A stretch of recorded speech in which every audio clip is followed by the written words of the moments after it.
നഗരങ്ങളുടെ വികസന രൂപരേഖകൾ നിശ്ചയിക്കുന്നതിലും സാധാരണക്കാരൻ്റെ ജീവിത സൗകര്യങ്ങൾ ഉറപ്പുവരുത്തുന്നതിലും നിർണായകമായ ഒരു പദവിയാണ് മേയറുടേത്. ഒരു പ്രദേശത്തിൻ്റെ ചരിത്രവും ഭൂമിശാസ്ത്രവും സാമ്പത്തികാവസ്ഥയും ഒത്തുചേരുന്ന നഗര സംവിധാനത്തിൻ്റെ അമരക്കാരൻ എന്ന നിലയിൽ മേയർ എന്ന പദവിക്ക് കേവലം ഒരു പദവി എന്നതിലുപരി വലിയ ഉത്തരവാദിത്തങ്ങളുണ്ട്. ജനാധിപത്യത്തിൻ്റെ ഏറ്റവും അടിസ്ഥാന തലമായ പ്രാദേശിക സ്വയംഭരണ സ്ഥാപനങ്ങളിൽ ഏറ്റവും ഉയർന്ന ശ്രേണിയിലാണ് ഒരു നഗരസഭയുടെ അഥവാ മുനിസിപ്പൽ കോർപ്പറേഷൻ്റെ തലവനായ മേയർ നിലകൊള്ളുന്നത്. നഗരത്തിൻ്റെ പ്രഥമ പൗരൻ എന്ന ബഹുമതിയോടെ വിളിക്കപ്പെടുന്ന ഈ പദവി നഗരഭരണത്തിൻ്റെ ആത്മാവായിട്ടാണ് കണക്കാക്കപ്പെടുന്നത്. നഗരവൽക്കരണം അതിവേഗം നടന്നുകൊണ്ടിരിക്കുന്ന ആധുനിക കാലഘട്ടത്തിൽ ഒരു നഗരത്തിൻ്റെ ഗതിവിഗതികൾ നിയന്ത്രിക്കുന്നതിൽ മേയർക്കുള്ള പങ്ക് എന്താണെന്നും ഈ പദവിക്ക് പിന്നിലെ അധികാര സമവാക്യങ്ങൾ എങ്ങനെയുള്ളതാണെന്നും നമുക്കൊന്ന് വിശദമായി പരിശോധിക്കാം. മധ്യകാല യൂറോപ്പിലെ നഗരഭരണ സംവിധാനങ്ങളിൽ നിന്നാണ് മേയർ എന്ന പദം ഉത്ഭവിച്ചത്. ലത്തീൻ ഭാഷയിലെ മജോർ എന്ന പദത്തിൽ നിന്നാണ് ഇതിൻ്റെ വരവ്. ഇതിൻ്റെ അർത്ഥം വലിയവൻ അല്ലെങ്കിൽ മുഖ്യൻ എന്നാണ്. ഇന്ത്യയിൽ ബ്രിട്ടീഷ് ഭരണകാലത്താണ് ആധുനിക രീതിയിലുള്ള നഗരസഭകളും മേയർ പദവിയും നിലവിൽ വന്നത്. 1688 മദ്രാസ് കോർപ്പറേഷൻ സ്ഥാപിതമായതോടെയാണ് ഭാരതത്തിൽ ഈ ഭരണരീതിക്ക് തുടക്കമായത്. ഇന്ന് ഇന്ത്യയിലെ 74-ാം ഭരണഘടനാ ഭേദഗതി പ്രകാരം നഗരഭരണ സ്ഥാപനങ്ങൾക്ക് സ്വയംഭരണ അധികാരം ലഭിച്ചതോടെ മേയർ പദവി കൂടുതൽ ശക്തമായി മാറി. കേരളത്തെ സംബന്ധിച്ചിടത്തോളം കൊച്ചി, തിരുവനന്തപുരം, കോഴിക്കോട്, കൊല്ലം, തൃശ്ശൂർ, കണ്ണൂർ എന്നീ 6 നഗരസഭകളാണ് മേയർ പദവിയുള്ളത്. നഗരവാസികളുടെ ദൈനംദിന ജീവിതത്തെ ബാധിക്കുന്ന കുടിവെള്ളം, മാലിന്യ സംസ്കരണം, തെരുവ് വിളക്കുകൾ, റോഡുകൾ എന്നിവയുടെ എല്ലാം മേൽനോട്ടം നിർവഹിക്കുന്ന ഒരു കർത്തവ്യമാണ് മേയറുടേത്. ഒരു മേയർ എങ്ങനെയാണ് തിരഞ്ഞെടുക്കപ്പെടുന്നത് എന്നത് ജനാധിപത്യപരമായ ഒരു പ്രക്രിയയാണ്. നഗരസഭയിലെ വിവിധ വാർഡുകളിൽ നിന്ന് ജനങ്ങൾ നേരിട്ട് തിരഞ്ഞെടുക്കുന്ന കൗൺസിലർമാരാണ് മേയറെ നിശ്ചയിക്കുന്നത്. ഈ കൗൺസിലർമാർക്കിടയിൽ നടത്തുന്ന തെരഞ്ഞെടുപ്പിലൂടെ ഭൂരിപക്ഷം ലഭിക്കുന്ന വ്യക്തി മേയറായി ചുമതലയേറ്റെടുക്കുന്നു. ഇത് പലപ്പോഴും ഒരു രാഷ്ട്രീയ പോരാട്ടത്തിൻ്റെ പ്രതിഫലനം കൂടിയാണ്. നഗരഭരണത്തിൻ്റെ രാഷ്ട്രീയ തലവനാണ് മേയർ എങ്കിൽ ഭരണപരമായ നിർവഹണ ചുമതല നിർവഹിക്കുന്നത് കോർപ്പറേഷൻ സെക്രട്ടറിയാണ്. IAS റാങ്കിലുള്ള ഉദ്യോഗസ്ഥനോ അല്ലെങ്കിൽ മുതിർന്ന സർക്കാർ ഉദ്യോഗസ്ഥനോ ആയിരിക്കും സെക്രട്ടറി. മേയറും സെക്രട്ടറിയും തമ്മിലുള്ള ആരോഗ്യകരമായ ബന്ധമാണ് ഒരു നഗരത്തിൻ്റെ വികസനത്തിന് ആധാരമാകുന്നത്. മേയർ നയങ്ങൾ രൂപീകരിക്കുമ്പോൾ സെക്രട്ടറി അവ നിയമപരമായി നടപ്പിലാക്കുന്നു. ഇത്തരത്തിൽ രാഷ്ട്രീയവും ഉദ്യോഗസ്ഥ വൃന്ദവും കൈകോർക്കുന്ന ഒരു സങ്കീർണമായ ഭരണ സംവിധാനമാണ് കോർപ്പറേഷനുകളിലുള്ളത്. മേയറുടെ ഏറ്റവും പ്രധാനപ്പെട്ട ചുമതല കോർപ്പറേഷൻ കൗൺസിൽ യോഗങ്ങളിൽ അധ്യക്ഷത വഹിക്കുക എന്നതാണ്.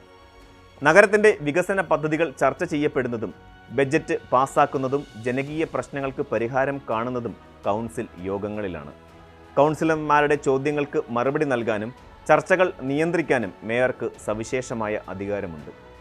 ഭരണപക്ഷത്തെയും പ്രതിപക്ഷത്തെയും ഏകോപിപ്പിച്ച് കൊണ്ടുപോവുക എന്നത് ഒരു മികച്ച മേയറുടെ വിജയമായി കണക്കാക്കപ്പെടുന്നു.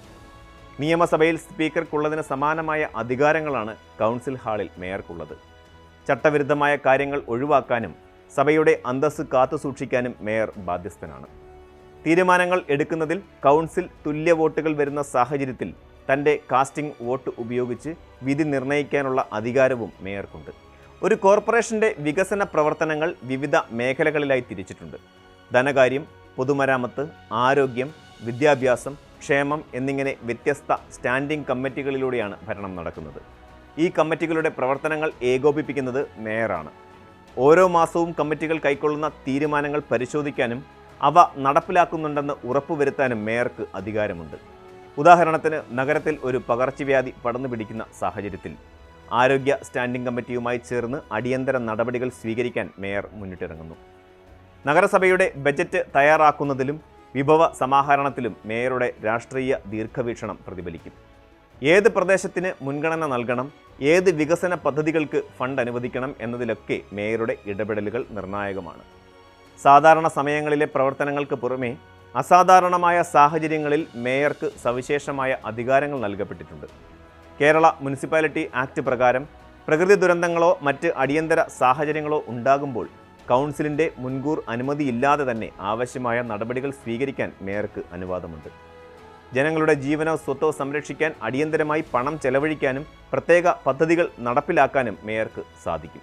ഇത്തരം നടപടികൾ പിന്നീട് ചേരുന്ന ആദ്യ കൗൺസിൽ യോഗത്തിൽ സമർപ്പിച്ച് അംഗീകാരം വാങ്ങണമെന്ന് മാത്രം. പ്രളയം, പകർച്ചവ്യാധികൾ അല്ലെങ്കിൽ വലിയ തീപിടുത്തങ്ങൾ പോലെയുള്ള സന്ദർഭങ്ങളിൽ ഒരു നഗരത്തിൻ്റെ രക്ഷകനായി മേയർ മാറുന്നത് ഇത്തരം നിയമപരമായ പരിരക്ഷകൾ ഉള്ളതുകൊണ്ടാണ്.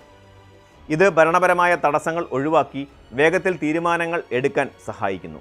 ഇന്നത്തെ കാലത്ത് മേയർ പദവി വലിയ വെല്ലുവിളികളാണ് നേരിടുന്നത്.